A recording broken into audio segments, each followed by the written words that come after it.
मंगळवारी दुपारी 1:30 वाजल्याच्या सुमारास मुठा नदीच्या पात्रात महानगरपालिकेच्या पुलाजवळ अज्ञात इसमाचे धडापासून वेगळे केलेले शीर वाहत आल्याची घटना घडली।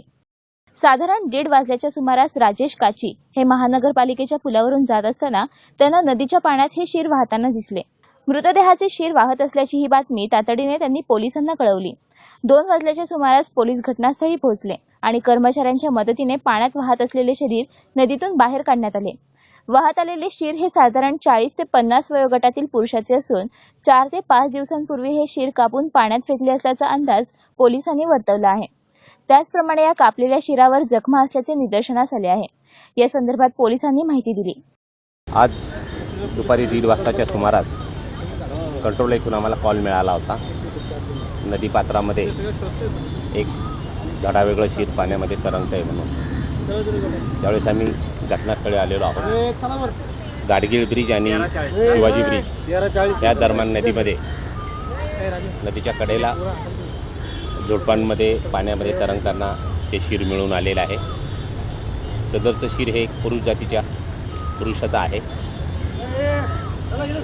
डेड बॉडी त्याचे जे शीर जे आहे ते पूर्ण डिकम्पोज झालेलं असल्यामुळं त्याची ओळख पटवून अद्याप काय आलेली नाही आहे। त्याबाबत आम्ही कारवाई करीत आहोत। शीर हे पाण्यामध्ये पूर्ण डिकम्पोज झालेलं आहे।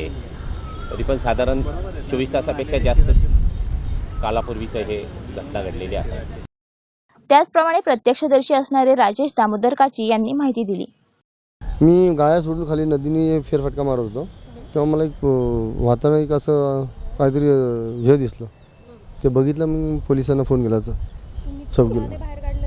मीच काढून दिलं। पोलिसांना पहिला फोन केला, 100 नंबरला कॉल केला, नंतर शिवाजी पोलीस वगैरे कळवलं। मग सगळे अधिकारी वगैरे आल्यावर मग त्यांना काढून ते दाखवलं। हे 1:30 वाजता माझ्या लक्षात आलं।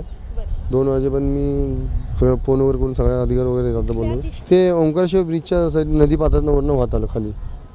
हो, मी शिवाजी ब्रिजवर चाललो, वरनं वाहत येत होतं। मग तिथं थोडा अडथळा तिथं राहिलं, नदीच्या पात्रातूनच बाहेर काढलं। आत्तापर्यंत मी शेकडो जीव वाचवलेत। शिवाजी ब्रिजवर ॲक्सिडेंट केस, नदीत जीव दिला असं कोणी, आणि 200-250 पेक्षा जास्त मृतदेह काढून दिलेत पोलिसांना। खूप मदत केली मी मला पोलिसांनी। फक्त धडाचाच भाग आढळला, फक्त मुंडका आढळला आहे। ते आता बाकीचा शोध मोहीम चालू आहे। तर माझे जीवरक्षक बाकीचे शोधतात।